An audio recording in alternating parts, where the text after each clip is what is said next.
Have you ever met someone who hurts you and then acts like nothing happened? Someone who will lie, blame, minimize, or simply walk away instead of saying two simple words, "I'm sorry." And maybe you asked yourself, why is apologizing so hard for them? Why can't they admit they're wrong, even when the truth is obvious? Today, we're going deep, because behind the inability to apologize, there is psychology, childhood patterns, ego wounds, fear, and emotional immaturity. And understanding it doesn't just help you understand them, it helps you protect yourself. Let's dive in. 1. The deep ego fragility. Some people see apologies as an attack on their identity. To you, apologizing is simple. It means acknowledging a mistake, showing empathy, moving forward. But to them, apologizing feels like losing power, losing control, losing respect, losing the image they project. They don't separate "I made a mistake" from "I am a mistake." So admitting a fault feels like admitting they're broken, weak, or inferior. Their ego is not strong, it's fragile. So fragile that a simple apology feels like an existential threat. This is why some people become defensive, aggressive, or silent instead of apologizing. Ego protection becomes more important than the relationship. 2. The fear of responsibility. An apology is not just words. It carries responsibility.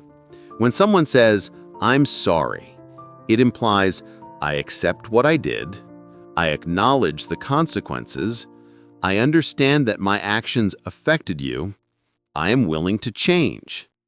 But change is uncomfortable.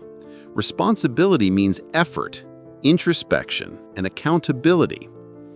Some people prefer to pretend nothing happened because if they admit they are wrong once, they fear you'll expect them to admit it again. They fear the door to responsibility will be permanently opened. So they choose denial. It's easier for them. 3. Pride and hidden insecurity. People who refuse to apologize look proud on the outside, but inside, they are often extremely insecure. Their pride is a mask, a shield. It protects them from the fear of being judged or exposed. They think, "If I apologize, you'll see my flaws. If I apologize, you'll have something against me. If I apologize, I lose the upper hand." Apologizing requires vulnerability, and vulnerability scares insecure people more than anything. 4. Emotional immaturity. Apologizing is a sign of emotional maturity. It requires empathy, self-awareness, emotional regulation, and understanding cause and effect. But emotional maturity is learned, usually in childhood. If someone grew up in a home where mistakes were punished harshly, no one apologized, vulnerability was mocked, emotions were ignored, then apologizing becomes a foreign language to them. They simply never learned how. 5. Their childhood wounds. The origin. Let's go deeper. Many non-apologizers carry wounds from childhood. A. They were always blamed. If a child is blamed for everything, even when innocent, apologizing becomes traumatic. They grow up thinking, "I'm always wrong, I must protect myself, I must never admit anything." B. They were never apologized to. If parents never said sorry, the child learns that apologies equals weakness. Power equals never admit fault. We repeat what we observe. C. They associate mistakes with shame. Some children were shamed instead of corrected. So, as adults, admitting a mistake brings back that childhood humiliation. D. They learned survival, not communication. In chaotic or tense households, survival becomes more important than truth. Apologies don't exist in survival mode. Some people use their refusal to apologize as a tool of control. They know it hurts you. They know it creates emotional imbalance. And they use that imbalance to maintain dominance. For them, I never apologize equals I stay above you. Their silence or stubbornness becomes a weapon. Not apologizing becomes a way to make you feel guilty, make you doubt yourself, make you chase their validation, keep you emotionally dependent. This is common in toxic relationships. 7. Cognitive dissonance. Cognitive dissonance is when someone must choose between the truth and the version of themselves they believe in. If a person sees themselves as, I am always right, I am a good person, I don't hurt others, and then they do something wrong, their brain protects their self-image by denying reality. They rewrite the story. I didn't hurt you. You're too sensitive. You misunderstood. Anything except apologizing. 8. The avoidance strategy. Some people avoid apologizing because they avoid conflict altogether. They fear confrontation. They fear emotional conversations. They fear dealing with feelings.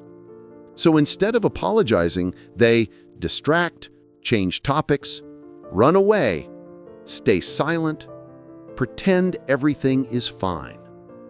It's not personal. It's their coping mechanism. 9. Narcissistic traits. Not everyone who doesn't apologize is a narcissist, but people with narcissistic tendencies rarely apologize. Why? Because in their world, they are always the victim. They are always right. Others are responsible for their actions. Their ego does not allow imperfections. Apologies threaten the grandiose image they built. If they do apologize, it's usually fake, manipulative, a strategy to regain control. Never sincere. 10. What it reveals about them. A person who never apologizes reveals their emotional limitations. Their apology refusal doesn't define your worth. It defines their wounds. It means they lack emotional courage, empathy, self-awareness, humility. This is about them, not you. 11. What you should do. If you're dealing with someone who never apologizes, remember, 1. Stop expecting accountability from people not capable of giving it. It will only drain you. 2. Protect your emotional boundaries. You can accept the person without accepting their behavior. 3. Communicate clearly. Say how their actions affect you without begging for an apology.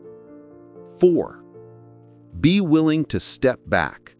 If the pattern repeats, distance may be healthier than confrontation. 5. Recognize emotional manipulation. Silence, denial, and blame shifting are weapons. Some people would rather sacrifice the relationship than say, I'm sorry. Not because they don't know what they did, but because their ego can't face it. You deserve relationships where mistakes can be acknowledged, where conversations can heal, where accountability exists. And if someone can't offer that, the healthiest thing you can do is protect your peace and stop fighting for an apology that will never come.